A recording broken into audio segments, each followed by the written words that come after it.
Assalamualaikum warahmatullahi wabarakatuh. Alhamdulillah. Wassalatu wassalamu ala rasulillah, amma ba'd. Ahibati fillah, kembali kita berjumpa dalam panggilan-panggilan Allah untuk orang-orang yang beriman. Ilmu yang tidak diamalkan itu seperti pohon yang tidak berbuah. Ilmu yang tidak diamalkan kelak akan menjadi penuntut yang dapat memberatkan kita pada hari kiamat. Quran ini menjadi syafaat buat kita, yang belain kita pada hari kiamat kelak. Di kuburan juga seperti itu. Di padang mahsyar tatkala melewatin sirat. Namun Quran tersebut dapat menjadi penggugat dan penuntut yang menakutkan. Di surah Al-Baqarah ada panggilan Allah agar kita meninggalkan riba. Panggilan yang ke-15 nih berkaitan dengan masalah riba lagi, yang berada di ayat 130 dari surah Ali Imran. Ana akan bacakan. A'udzubillahi minasyaitonir rajim. Ya ayyuhalladzina amanu la ta'kulur riba ad'afan mudha'afah wattaqullaha la'allakum tuflihun. Yang artinya, wahai orang-orang yang beriman, janganlah kamu memakan riba dengan berlipat ganda, dan bertakwalah kepada Allah agar kamu beruntung. Ahibati fillah, Allah menghalalkan jual beli dan Allah mengharamkan riba. Yang udah dapat nasihat, yang udah tahu, yang udah ngerti, mbok ditinggalkan. Allah mengatakan, "Faman ja'ahu mau'idhatun min rabbih fantaha falahu ma salaf." Barang siapa yang datang kepada dia peringatan dari Allah, nyampe itu penjelasan bahwasanya kerjaan dia haram, riba, nggak boleh, lalu dia resign, dia berhenti, bagi dia yang sudah berlalu. Wa amruhu ilallah, urusan dia ada di sisi Allah Azza wa Jalla. Wa man 'ad, barang siapa yang kembali, udah dikasih nasihat tapi balik lagi, fa ulaika ashabun nar hum fiha khalidun, maka mereka adalah orang-orang penghuni neraka dan mereka kekal di dalamnya. Ahibati fillah, di ayat Ali Imran ayat 130 yang baru saja kita bacakan,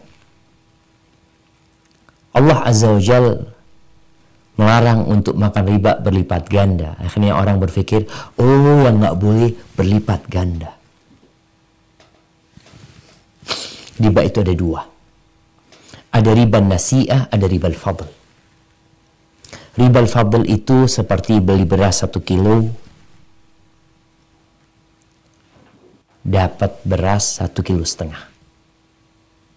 Kurma 1 kilo ditukar dengan 1,5 kilo. Ada tambahan, langsung tambahannya. Adapun riba nasi'ah, riba karena ada tempo waktu, yang itu akan menjadikan berlipat ganda. Awalnya mungkin cuma 11%, cuma 2,5%, 3%, 5%. Akhirnya rumah hilang. 5% itu membuat rumah jadi hilang. Jadi orang-orang musyrikin dahulu ketika mereka akad riba, mereka itu masih manusiawi. Di mana manusiawinya? Ketika berhutang 1 juta, bayar 1 juta. Kalau tidak lewat tempo. Mau bayar 1 Ramadan, pas bayar 1 Ramadan tetap 1 juta. Tapi satu Ramadan nggak mampu membayar, maka di sini baru terjadi akad riba. Mau ditambahin atau dibayar. Kalau nggak mau bayar sekarang nggak apa-apa, bayar, tapi tambahin gitu. Ini yang akhirnya berlipat-lipat ganda. Ahibati fillah, jangan sampai orang berpikir yang haram itu berlipat ganda. Kalau nggak berlipat ganda, nggak haram. Banyak dan sedikit itu riba haram. Allah sudah mengatakan, wa ahallallahu al-bai' wa harrama riba. Allah menghalalkan jual beli, mengharamkan riba. Selesai urusannya. Kondisinya orang yang makan riba 1 dirham. Nih, kata Nabi SAW, dirhamun riba. Hadis riwayat Imam Ahmad, 1 dirham riba. Kalau dia utang 10 dirham, mungkin bayar 11 dirham. 1 dirham riba. Apa kata Nabi SAW? Ya'kuluhu rajul wa huwa ya'lamu. Orang itu makan dan dia tahu itu riba. Dia makan asyaddu min 36 zaniyah, lebih parah daripada 36 kali berzina. Ini yang makan. Tapi kita tahu yang dilaknat itu bukan hanya yang makan. Tapi ayat ini berkaitan dengan yang makan. Tentunya dosa dia akan lebih dahsyat, lebih berat. Namun yang ngasih makan juga dilaknat. Karena dia makan riba, karena engkau yang kasih makan. Engkau yang ngasih tambahan itu, engkau yang kasih tambahan. Makanya Nabi SAW menutup celah riba ini dengan melaknat siapa? Yang makan, yang ngasih makan, yang menulis, dan menjadi saksi. Karena ini lingkaran setan.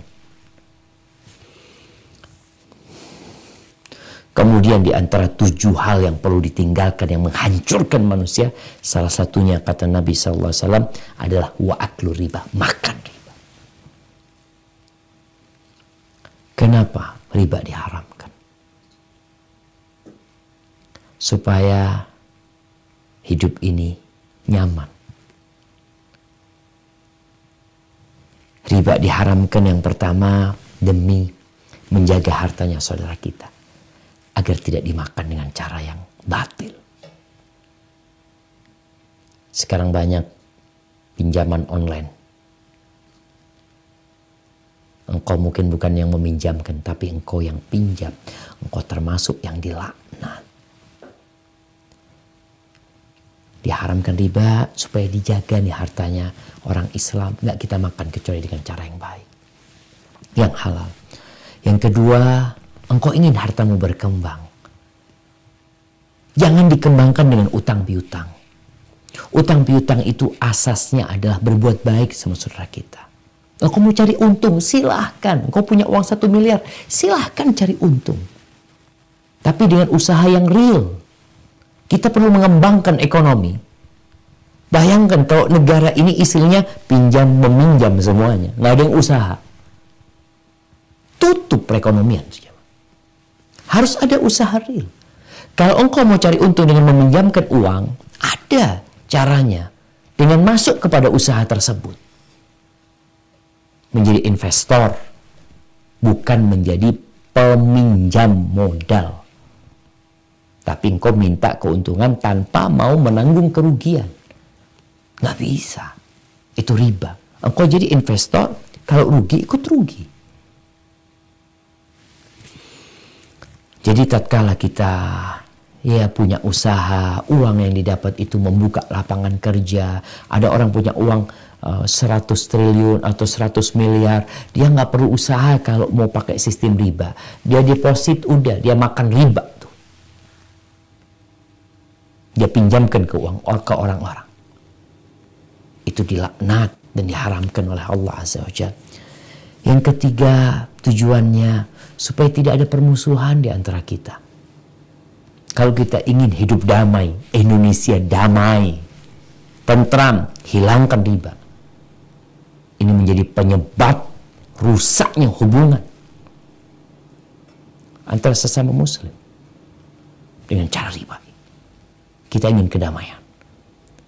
Dan riba adalah kedoliman kepada saudara kita. Berhentikan hal itu. Nggak ada lagi cerita-cerita tadi rumah yang disita, keluarga yang diusir. Penyebabnya riba. Utangnya nggak seberapa. Tapi karena bertahun-tahun ya mau nggak mau.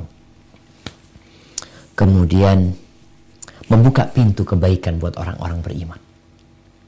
Engkau ingin kebaikanmu bertambah, utangi tanpa riba. Ketika orang itu kesulitan bayar, kasih waktu, kasih tempo waktu. Engkau seperti bersedekah. Ini pintu kebaikan yang Allah buka buat orang-orang yang beriman. Kemudian yang terakhir, di akhir ayat Allah mengatakan wattaqullah, bertakwalah kalian kepada Allah. Takut sama Allah. Jangan meremehkan Allah Azza wa Jalla. Azabnya Allah itu pedih. Khusus riba, Allah sudah mengumumkan perang. Kalau ingin sukses, ingin berkah hidupnya, ingin keluarga yang sakinah, mawaddah dan rahmah, kau ingin tersenyum, didoakan orang-orang banyak, bertakwa kepada Allah, tinggalkan riba. Barakallahu fikum. Sampai berjumpa kembali pada panggilan yang ke-16 insyaallah. Wassalamualaikum warahmatullahi wabarakatuh.